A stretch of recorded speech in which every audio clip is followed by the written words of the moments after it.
O material contido neste filme é autêntico. Algumas cenas contêm material explícito e se recomenda supervisão paterna.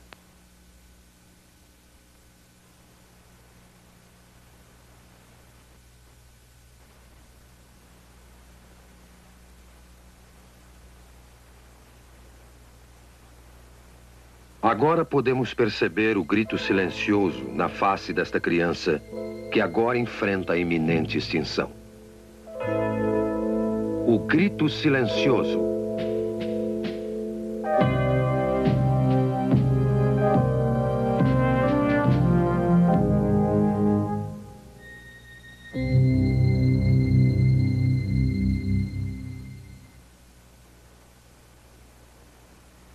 Meu nome é Bernard N. Nathanson. Sou um médico e também obstetra e ginecologista. E acho que tenho alguma experiência em matéria de abortos. Bem, quando eu estudava medicina, em 1949, não havia uma ciência como a fetologia.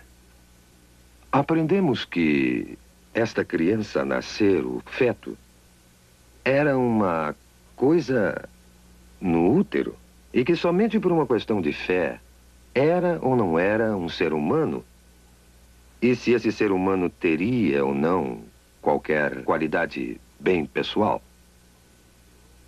Mas essa história mudou desde 1970. Foi nessa época que a ciência da fetologia surgiu nos meios médicos. Surgiu pela mera apresentação de grandes e novas tecnologias, como a imagem ultrassônica, o monitor eletrônico do coração fetal, fetologia, histeroscopia, teste imunológico e uma série de outras novas tecnologias que hoje constituem, de fato, o corpo da ciência da fetologia.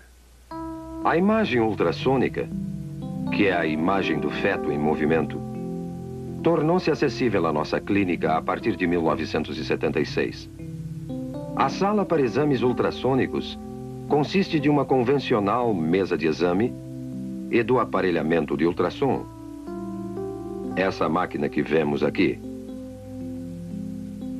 A mulher grávida é colocada na mesa para o exame.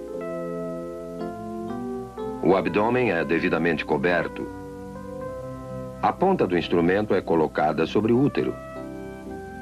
O aparelhamento consiste basicamente de um cristal que emite ondas de som em alta frequência. E um outro aparelho que capta o eco dessas ondas. O eco é então registrado num computador que o transforma em uma série de imagens da criança a nascer.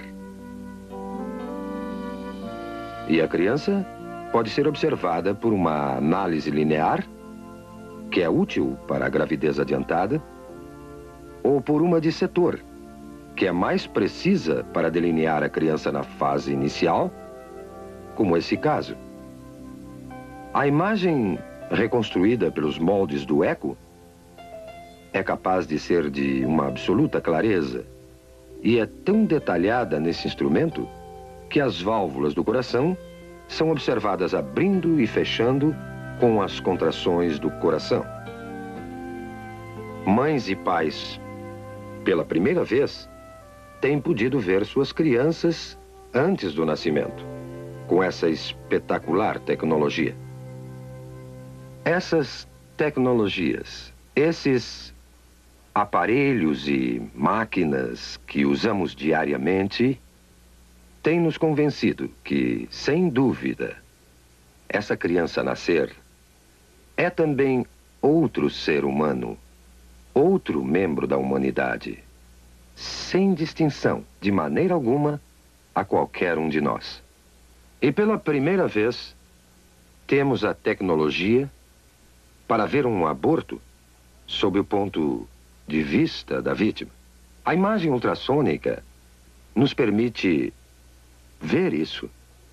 E assim, pela primeira vez, vamos observar como uma criança vai sendo torturada, desmembrada, desarticulada, esmagada e destruída pelos insensíveis instrumentos de aço do aborteiro.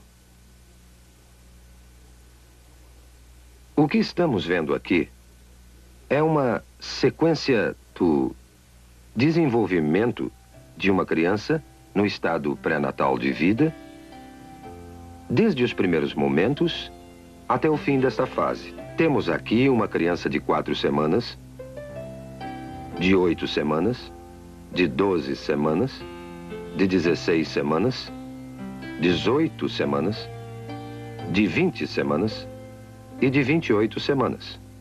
Como podem ver, não existe ainda uma mudança dramática na forma ou substância desse ser durante esse desenvolvimento. Essa pequena pessoa, de 12 semanas, é uma criatura, inegavelmente um ser humano. Já tem ondas cerebrais desde 6 semanas, seu coração está funcionando há 8 semanas e todo o resto das funções humanas são exatamente como as nossas. Agora, esse livro, Obstétrica de Williams, 16ª edição de 1980, é um livro de estudo usado em todas as escolas de medicina nos Estados Unidos. O prefácio desse livro, publicado em 1980, nos diz o seguinte: felizmente entramos numa era que o feto pode ser já considerado e tratado como nosso segundo cliente.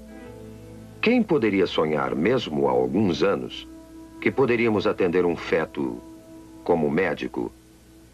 As tradicionais éticas médicas e conceitos nos dizem que não devemos destruir nossos clientes e nós juramos preservar suas vidas. Agora veremos como o aborto age no nosso segundo cliente. Temos então uma criança de 12 semanas no útero, o útero sendo esse músculo em redor da criança. Quando o aborteiro inicia o processo, primeiro coloca esse instrumento, conhecido como espéculo, na vagina da mulher e em seguida abre a fim de avistar o colo uterino aqui. Tendo avistado o colo, o aborteiro, então, pega esse instrumento, conhecido como tenáculo, firma-o seguramente com o espéculo no colo. Desta maneira, grampeia bem o tenáculo para afirmá-lo melhor ao colo do útero. Outro instrumento que é posto em ação é chamado sonda. Esse instrumento é colocado dentro do útero, depois retirado, para o aborteiro determinar exato a profundidade e o tamanho do útero. Depois, esse grupo de dilatadores, esses metálicos, curvos instrumentos, são usados para fazer a dilatação do colo, a fim de aplicar finalmente os mencionados instrumentos de aborto. O aborteiro primeiro introduz o mais fino desses instrumentos dentro do colo, a fim de dilatá-lo, girando o instrumento para uma parte mais larga, introduz essa ponta e vai então trabalhando através das várias graduações que aumentam o tamanho final do instrumento dilatador. Depois, passa a usar um instrumento conhecido como aparelho de sucção, o qual está sendo retirado de um recipiente esterilizado para seu uso. E então, isso será inserido no colo dilatado até chegar ao útero, para então perfurar o saco que cobre a criança, esvaziando do fluido que a cerca. O instrumento é posto em direto contato com a criança numa pressão aproximada a 55 milímetros de mercúrio aplicada na ponta desse instrumento,